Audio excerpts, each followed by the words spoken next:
Super Mario Brothers is the best movie around. I can't keep a straight face. I can't do this. So Super Mario Brothers is not the video game, and not quite the characters you might remember. So the movie starts off in the real world.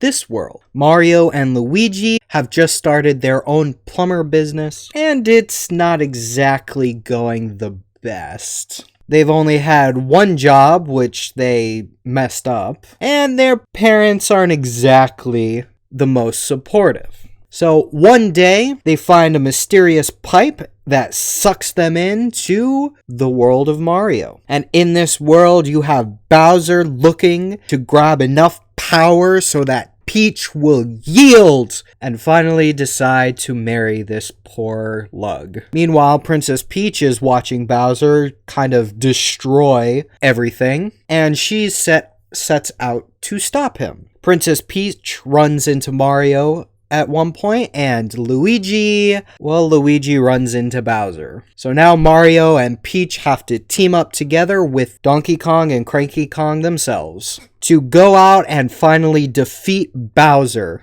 And that is the gist of this movie. There were a couple of issues that I was wary about going into this movie. Number one being they're trying to get the entirety of the Mario universe into this movie.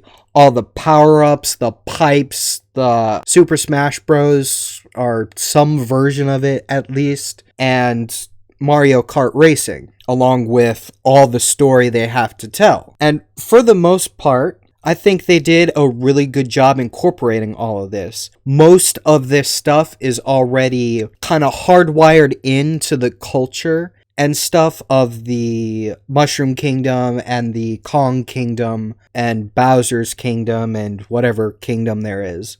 So the Mushroom Kingdom has all the pipes and stuff. It's a way to move around, like one of those super fancy sci-fi shows. Meanwhile, in Kong Country, they travel around by cart, the Mario Kart Racing. So I think they did a good job incorporating all this stuff into the movie, even though it did make the pace of this movie feel a little on the rushed side. You kind of want to stay and enjoy what they're doing with this movie, because they do a good job with the world building, considering they have to take a video game about a magic plumber traveling through pipes and beating up a fire-breathing turtle. And the second issue I had, based on the trailers, it looked like they were going to be knocking Mario down a few pegs to build Peach up. And while there is a little bit of this in the movie, it is narrative related. Princess Peach has been in this world forever. She understands the power-ups that they're using and how it's working. Mario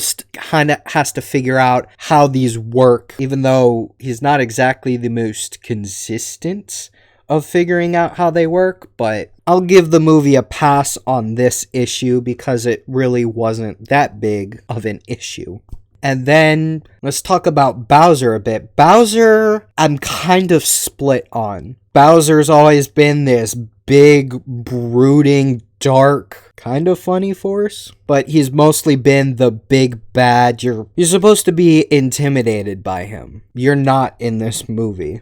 But what he lacks in intimidation, he makes up for in charisma and comedy. There is a scene in this movie where he starts singing a love song to Peach and Comic? How do you pronounce this guy's name? Comic? A little Magic Koopa dude. He comes in and kind of interrupts him. And so they sit down at the piano, and as they're talking, they're just playing Bowser's theme music over it. Da-na-na-na-na-na. There's some really clever ways to get all this stuff into the movie. So I'm kind of torn on Bowser just because I think he was a great comedic villain, but I was hoping for a little bit more of that intimidation factor that he tends to bring. But with that said, even though there are a few issues with this movie, I'd still say it's a pretty solid B-list movie. You'd enjoy it with a couple of other Mario fans.